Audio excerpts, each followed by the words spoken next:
Hello, everyone, and welcome to today's live. I hope you are all well. I hope you are out and about. Maybe you're enjoying the sunshine. Maybe you have plans for today that are really exciting. Maybe you're staying home and tending to yourself and giving yourself some wonderful self-care, whatever it is you're doing today. Thank you for taking time out of your day. Thank you for joining me, and let's roll right into it. Today we're talking about projection.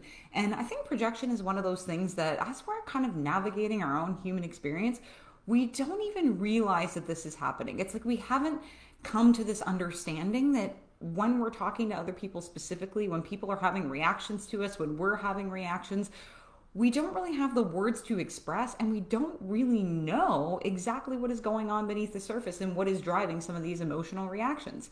And I know for some people, myself specifically, hearing the term emotional reaction can be very activating, but I am saying it in this way, and I'm choosing to say it in this way because I think it's important for us to know what's happening. It's important for us to know what's going on. So we're going to break down projection. We're going to break it down together. If you're here live, say hi in the comments. I will say back. I will say back. I will say hi back. If you're watching the replay, just as good, amazing. You are going to get the same amount of information out of it, whether you saw it live or whether you saw it in the replay. So let's get to it. Bring up the notes so I know what I'm doing. Okay, here we go. So this projection piece is something that I realized late in the game. And I'm saying that because it took me going through my own therapeutic journey for me to understand that this was what was happening, that I was doing it and that other people were doing it to me. So when we're covering projection, I'm going to talk about it from two specific sides. I'm going to talk about what it's like when you are the target of projection and when you're projecting. So we're going to go through both. But once I realized some of the reasons that I was doing this to other people, things started to get a lot easier because it offered me an opportunity to begin to explore what was going on deep inside, to be able to understand and grasp what it was actually symbolizing to me. And it took a lot of observation, and it took a lot of me kind of digging deep and being like, okay, what is the root of this? What is the root of this reaction on my side? And let's get to the bottom of it. Let's excavate. And you know that I am all about personal excavation. We do a lot of that here in the group. So let's get to it. This live today is for you. If you, first and foremost, and we saw this in the group, I had posed a question asking all of you how often the behaviors or actions of others impact you. And I was overwhelmed with the number of people that actually responded to that. So thank you, first and foremost, for engaging. I love seeing that. But also the number of people that are allowing the behavior of others to have a tremendous impact on how their day goes. So that could be one of the reasons why you're here, because you let the behavior of other people impact you. You let it dictate your day. Maybe you even let it ruin your day. So that's a big, huge reason why you might be here and attending this one. And if you find yourself in judgment of others, what we judge people for, and maybe you know this, maybe you don't, whatever we judge someone else for is an indication that we've got some deep internal work to do. It's us reflecting ourselves and our inner environment onto other people. So maybe that's why you've joined us here today. By us, I mean me, myself, and I, because there's so many of us. Maybe you've been making some assumptions about certain things as it relates to other people or as it relates to yourself, but you don't really have any evidence of it. You're just kind of making these assumptions and they're not really founded, but you're projecting them out into the world. Or perhaps you have shortcomings and you're kind of hiding away from them and you're not really dealing with them and you're letting them repress, or you're keeping them deep inside because you've got some shame or guilt around it. And that very much so, you'll see today, can lead to projection. If you know you are a person that has a lot of strong reactions, and I was definitely one of these people. I remember one of my previous bosses used to tell me all the time, you emotionally react all the time, Denise. And in the moment, I was really, really defensive of that. But I didn't understand where that strong reaction was coming from, right? And if you want to deepen your understanding about what projection is so that you can know when it's coming up for you, or even better, when other people are doing it to you, this is a great live to have attended. It's going to be it's going to be filled with a lot of really great information. And if you are over letting the behavior of others take its toll on your energy levels, this is a great one. So before we can move on, we are going to divine projection. I'm going to look down at my screen instead of at you. in your eyes? So projection refers to unconsciously taking unwanted emotions or traits you do not like about yourself and attributing them to somebody else. Number 2, when an individual attributes characteristics they find unacceptable of themselves to another person. So here are a couple examples. And these are ones that I've come across many times in my own life. So a husband or a wife, for example, that is consistently accusing their partner of being unfaithful with little to no evidence, when in reality, that partner is actually the one that is engaging in infidelity. Right? So this partner is like, you're cheating, you're cheating, you're cheating. But it's like they haven't taken the time to go within and be like, okay, I'm the one that's actually being unfaithful. And this is me projecting that onto another person because I haven't dealt with why I'm doing this to begin with. What within me is leading me to seek out companionship from somebody else. So that's one way. Another way could be if somebody's like accusing you of stealing and you're like, what do you mean I'm stealing? I'm not stealing anything. Perhaps it's a sign that that person is actually the one that's engaging in thievery. They're the ones that are, maybe they're stealing money from somebody, but there's so much shame and guilt there that they aren't ready to deal with that within themselves, so that they then project that onto you. And interestingly enough, this leads me into my next point. It's a defense mechanism, because and let's get into what a defense mechanism is. Obviously, our ego brain is very fear-based. It wants to protect us. It wants to keep anxiety out on the outside. So when we're projecting, it's our attempt to not have to deal with the anxiety that comes along with dealing with a challenging emotion that is at the root of the projection. So in reality, it's a way that we're trying to protect ourselves, because we don't want to feel anxiety. Nobody wants to feel anxiety, but sometimes we have to feel the anxiety to understand the root cause of it. And once we understand the root cause of it, then we can deal with that. But it is a way for us to protect ourselves. That's why we're projecting onto other people. Hopefully that makes sense. It's our ego's attempt at projecting itself from challenging emotions. None of us really want to deal with challenging emotions. And again, I posted that up in the group as well too. What do you do when challenging emotions come up? And there were a wide variety of different responses. Some people cry, some people ran away, some people avoided. There were all kinds of different ways, but projecting can be a way we protect ourselves from actually dealing with the heart of that challenging emotion to begin with. Something to think about. And really, it is only through deep inner exploration that we can begin to recognize our projections and the feelings and thoughts that are playing into them, so that we can understand why we're avoiding it to begin with, right?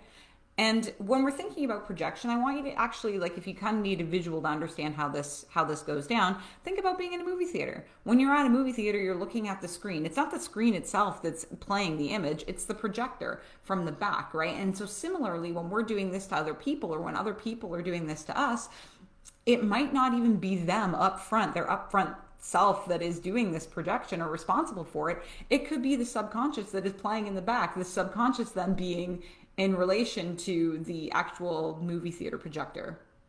You get what I'm saying, right? So consider this the same way. Your subconscious is projecting your own inner feelings onto other people, similar to how a movie theater operates. And keep in mind, and I always express this to my clients, that other people are a mirror.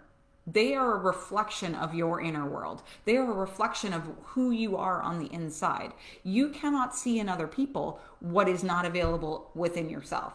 So and this can go in a positive way, or it can lean more on the challenging side. So if everybody you encounter is kind, caring, compassionate, has a big heart, all the people in your circle are that way, that is a reflection of who you are, because you wouldn't be able to see in them those traits unless they were your own. And if you see the world as everyone's jealous, they're rude, they're mean, all of these things, it's the same way. They're reflecting back to you how you feel about yourself. Maybe you see yourself as someone that's mean or angry or bitter. You wouldn't be able to recognize that if that wasn't within yourself. So keep that in mind as you're interacting with people. They are a mirror of you. They are showing you your reflection back to you. And that is a big lesson to learn. And one where I was like, whoa, okay. I am seeing a lot of my own reflection back to me. But in seeing it and taking your head out of the sand, remember this week's transformational tidbits, we talked about being the ostrich, removing your head from the sand only, and removing your head from the sand and seeing and recognizing that other people are a reflection of your inner world, can you then assess and analyze what it is you're seeing in others? It's a huge lesson to learn. But let's talk a little bit about why we project to begin with. And the first thing we talked about, and what I just talked about before, good morning, Joanne. You are here. You are catching the live. I'm so happy to have you. We talked about this before. It's a defense mechanism, first and foremost. It is our ego's way of protecting ourselves from feeling into challenging emotions. So we project instead, so we don't have to feel it. And let's use an example, okay? I'll use another example just to conceptualize this, why we project adequately. So if you tend to be a partner that is very jealous and you're always wondering and keeping track of and looking to see what your partner's doing, maybe you're like looking on your phone to see where he or she is, and you have an innate fear that you might lose him or her if you don't keep tabs on them. So that's our example. And if your partner were to ask you about this and be like, hey, Denise, why are you displaying such jealous behavior? Have I ever given you a reason to do that? Have I ever given you a reason to be jealous or something to be concerned about? You might say, I'm not jealous. I'm not the jealous one. It's not me. It's you. You're the jealous one. So that is the classic projection, where you're shifting when someone calls you out on something and you're shifting it back on them and being like, wait a minute, I'm not the jealous one. You're the jealous one. So And let's think about why we might do that. Let's get to the root of that. Let's get to the very root of where that jealousy might come from. Maybe you've been hurt in your past by a partner. Maybe you've had a partner in your previous relationships that was unfaithful, that hurt you very, very deeply, and you haven't yet come to terms with, or you haven't dealt with how much that hurt. So instead of dealing with that, which would obviously cause a lot of anxiety, a lot of emotion, your ego mind wants to protect you from that. Instead of dealing with it, you then project it onto other people through your behavior. And then when they call you out on it, you're like, wait, I'm not jealous. That's you. That's not me. Right? So that again is you not, or kind of avoiding wanting to deal with those challenging emotions to begin with. Right? So let's talk about some other reasons we might project. Nobody wants to be wrong. No one wants to admit it. No one's like, hey, I was wrong. Woo, woo. I mean, sometimes I'm willing to admit it. Sometimes I'm like, oh my God, this is painful. But nobody actually wants to be wrong. No one wants to feel like they have weakness. To admit you're wrong is to feel as though you are weak. And to feel as though you are weak is then, again, a challenging emotion. And to deal with a challenging emotion and understanding why we feel like weakness is a bad thing would require us to look deep within. And really, we want to view ourselves as the hero in our story. We don't ever want to look like the weak one. But it's only in understanding, wait a minute, why am I attributing such a strong reaction to being weak? And asking those why questions. Why? Why am I doing this? Why am I doing this? And continuing to ask why until you get to the root. And the root could just be like, my dad always told me weak people were worthless. Maybe it's that. And I'm just making that up off the top of my head. But that could be the learned behavior that you then have to unprogram. So it takes some time to get to the root of it, but once you do, it's far easier to pick up on when you're projecting. And we learn defensiveness from a young age, right? Think about this. When you were a kid, this is a learned behavior. Instead of dealing with the core issue, we learn to defend ourselves instead. No, that's not the case. That's not the way it is. That's, because, and I wish, I talk about this all the time, I wish kids were taught healthy coping mechanisms while they're young, so they know how, when negative, challenging emotions come up, they know how to deal with them, as opposed to feeling like they have to defend themselves and act like those things aren't the case. It's okay. It is okay to have, feelings. It's okay to have emotions. We don't have to defend ourselves all the time. We don't. And so many of us do, myself included. And another reason we might project is because we have pride. Admitting our faults hurts our pride. And it seems like such a simple thing, but it's so true. But sometimes in dropping that pride, sometimes in just being like, okay, I don't have to be defensive.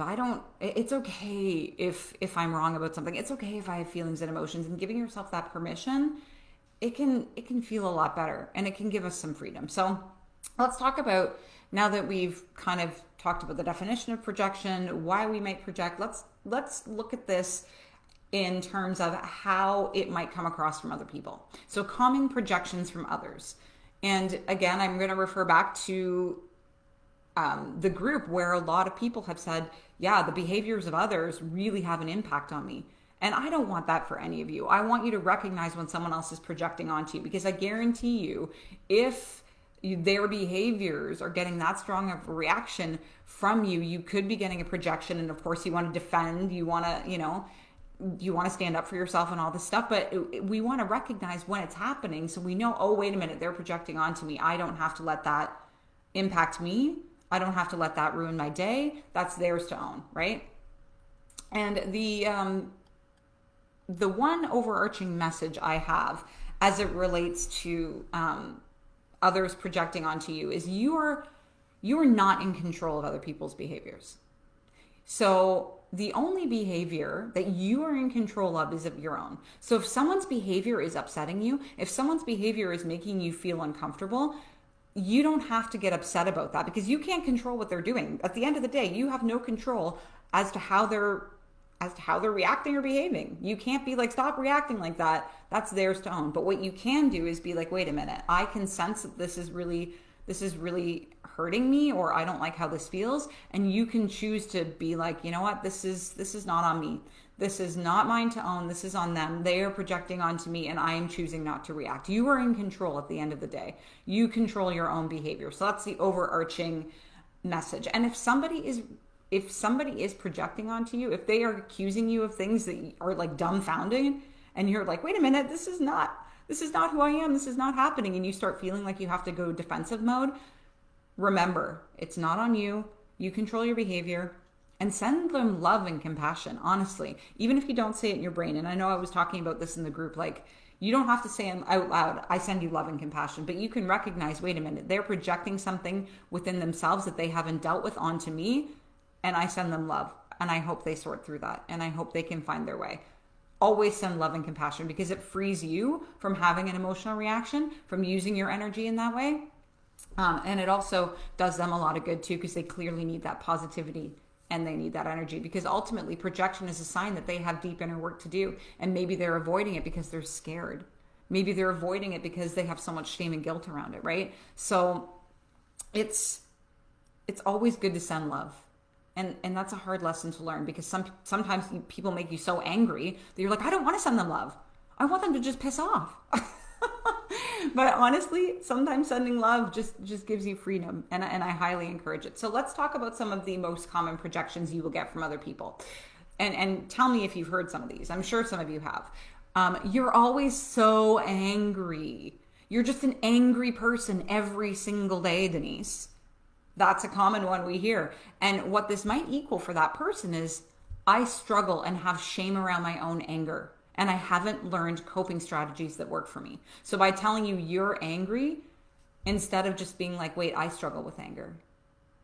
And you could be the happiest person in the world, but they're like, no, you're an angry person, but that's on them. That's because they haven't dealt with their own issues of anger. Here's another one. You're insane. You're twisted. You're crazy. That's another classic projection, which might mean something like, I feel like things are spiraling out of control and I'm not sure how to rein it in. We've got to look at the underlying message, especially when people are reacting in this way and saying these things to us. Or you're the most selfish person I've ever met in my whole life. Could mean I am more selfish than I would like to admit. Or why do you judge people so much? You're so judgy, Denise. Could actually mean I am really harsh on myself and I spend a lot of time judging my own self. It's easier to blame this on you as opposed to dealing with it, right? So again, you can start to see how this is happening. And these are often, like I said earlier, kind of dumbfounded things people are saying to you that have no evidence from you to support this. And the last one, and I've heard this many times, you make everything about you. You're always making everything about you, which could mean from the other person, in this moment, I'm being narcissistic and I don't want to admit it. Actually, I feel like everything should be about me, or I feel as though I'm not worthy. So these are classic projections. Keep your eyes peeled for them. And once you start to get the hang of it, once you start to, and you'll know because you'll be instantly defensive. Like, wait a minute, that's not true. That's not who I am. Stop, breathe, Your first order of business is not to engage, because if you engage in that moment, if you defend yourself, you're only exacerbating the situation. You're dumping fuel on the fire. You're heightening the situation, as opposed to, not engaging at all. Because when you don't engage, it fizzles out the fire. And it's okay to say to the person, you know what, this is not on me. I know this is not on me. This is something you're struggling with. Let me know if you want to talk later, and depart. It's all about sending that boundary and not allowing them to continue to get you heated, continue to get your defenses up, because these are clearly not about you, right? There's no reason to have a back and forth at this point. There's just simply no reason, because it's not going to get you anywhere, right? And I mean, at the same time, like I said, you don't have to be a doormat either. If they're having this like unleashing on you and saying all these things to you, and you can walk away. Remember, you're in control of your own behavior, and you can walk away. And if they follow you, you can continue to walk away and just let them know, listen, we're not having this conversation right now. This is something you're dealing with. Let's talk about it later. You don't have to sit there and take it. You can remove yourself. And again, keep sending love, compassion, kindness, because they need it. They absolutely need it, whether you would like to believe it or not. And remember, at the end of the day, these projections, it's theirs to own. It's not yours. Okay, so that's what's happening when someone else is projecting onto you, and how to recognize it, and some of the things you might hear. So let's talk signs you might be projecting on other people, because you want to recognize it in yourself, right? So first one, large reactions outside of the norm. So if you're having a big, huge emotional reaction to something somebody said, and it's very responsive and heated, that is a big reaction. So, and especially if it's seemingly out of nowhere and it's emotionally charged, you have to kind of sit back and ask yourself, whoa, okay. So let's go through some examples. So you feel as though your partner is being lazy. So that's the example, and you're having a big, huge reaction. You're so lazy, blah, blah, blah. I hate that you don't do anything around the house.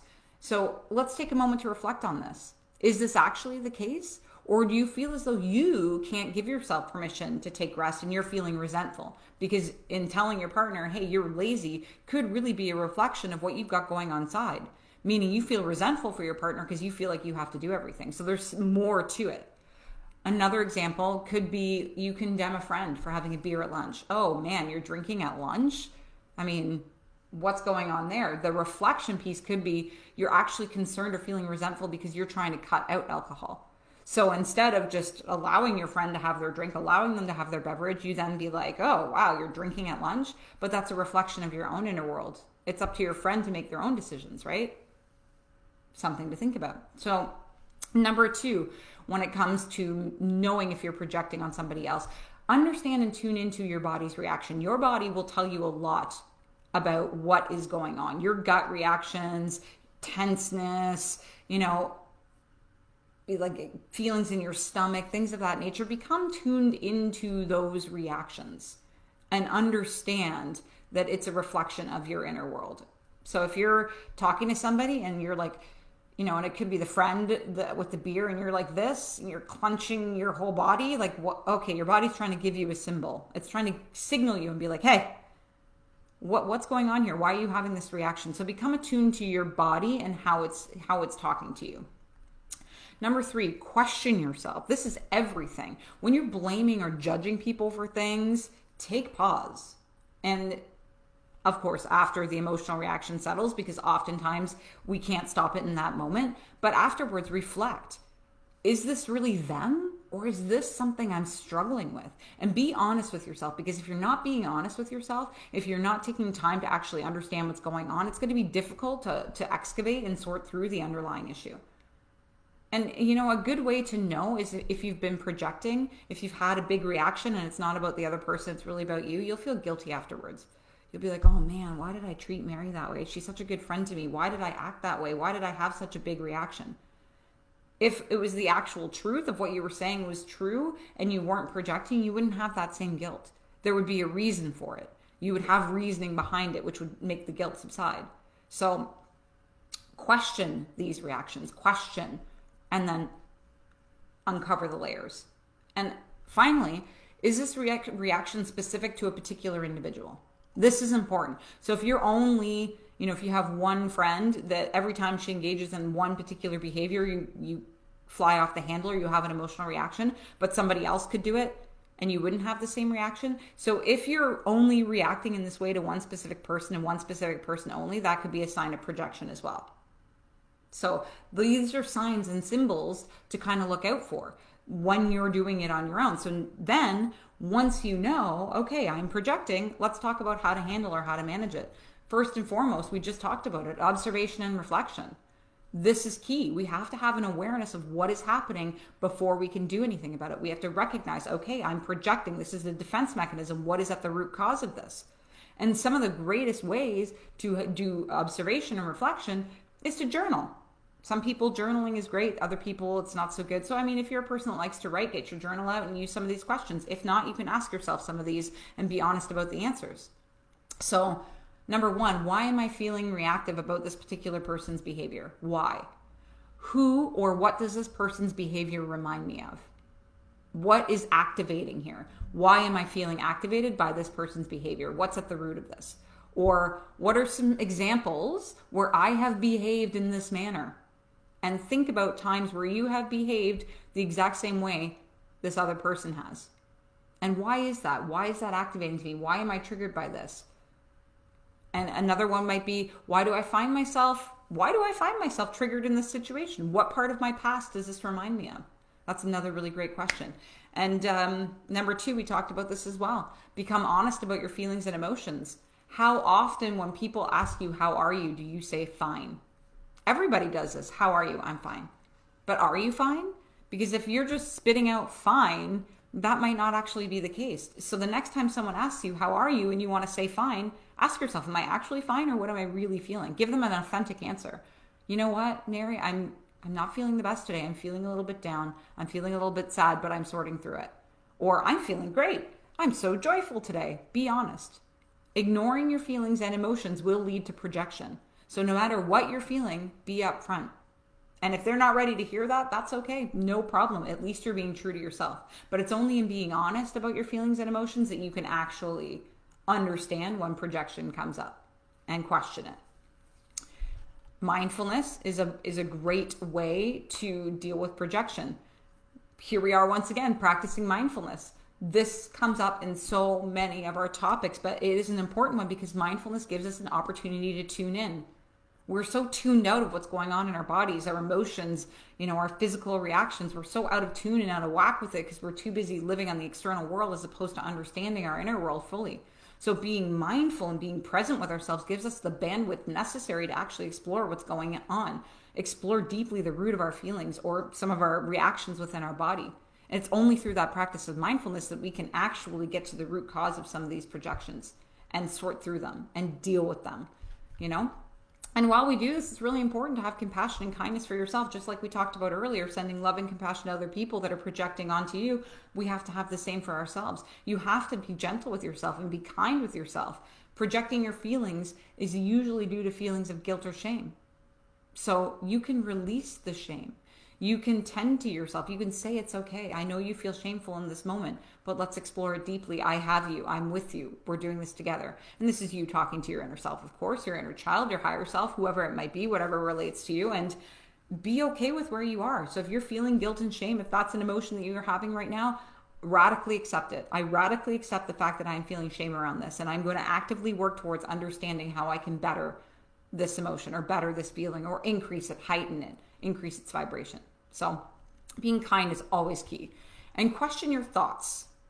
This is another way to manage projection. Question your thoughts in the story because remember, projection is a defense mechanism. So it is important that you understand what you're trying not to feel. And remember, the ego mind wants to protect you. It wants to prevent you from feeling anxiety. So if you have thoughts or judgments that are coming up, if you are blaming people for things that are going on in your inner world and you're projecting it onto others, question your thoughts of those people. Question it. Be like, hey, I'm blaming them for cheating, but there's no evidence of that. So why am I blaming them for that? Oh, it's because I haven't dealt with the emotions of being cheated on in my previous relationship. I haven't dealt with the hurt and pain, honestly, about that, right? And look for those facts when you're doing this projection. Look for the facts. Is there actually facts to support that this person's doing this or behaving in this way, or am I just reflecting my own inner world onto them because that's easier than dealing with the pain? And remember, I talked about this. This is the biggest one. You are in control of your reactions. We love to place blame or, place external control and give our power away onto other people. But at the end of the day, you control you. You control your behavior. You control how you use your energetic output. You control whether or not you get defensive. You control whether or not you project. You control everything that is within you. And remember that. Don't give your power away to other people. If you are projecting on another person, it's like you're giving it to them when it's yours to own. So own it. Feel into it. Accept what's happening. Give yourself love and compassion. Don't shift the blame away. Take it back. Take that control back and really tend to your own inner world, because it is your responsibility and it is within your control. And of course, seek support. And I'm always going to make mention of this because this is something that I've dealt with a lot of my clients. This is something that I've helped them navigate in terms of themselves, not only within themselves, but and when it's happening from another person. There's a lot of my clients that are in partnerships, and they're, some of their issues surrounding that relationship is like, my partner's always blaming for things that aren't mine. Right? And it's knowing, and I'm working with them to be like, that's theirs to own. That's on them. That belongs to them. That's not on you. You decide if you react to that, and you decide if you engage, but you don't have to defend yourself, because that's not yours, that's theirs. And sorting through and working through that. And it's in that work that they begin to see, oh man, that is projection. And they begin to understand when they too are doing it. So seek support as needed. If, of course, you're watching this and you ever need support from me in whatever way it is, please reach out to me. I'm always open to hear from you. I'm always open to be, to discuss anything. Maybe you just need a tip in that moment. Maybe you want to know more about what it's like to work with me. Whatever it is, reach out to me. I am always here to support you. You are my community. You are my people. And I want the best for you, always. And just like that, our Friday Live is over. Thank you so much for joining me. I will be back next week, although next week I will be going live at a different time. So watch out for that. I will post it. And with that, I hope you have a lovely day. If you have any questions, drop them in the comments. If you need anything, let me know. And I will see you next time. Bye-bye.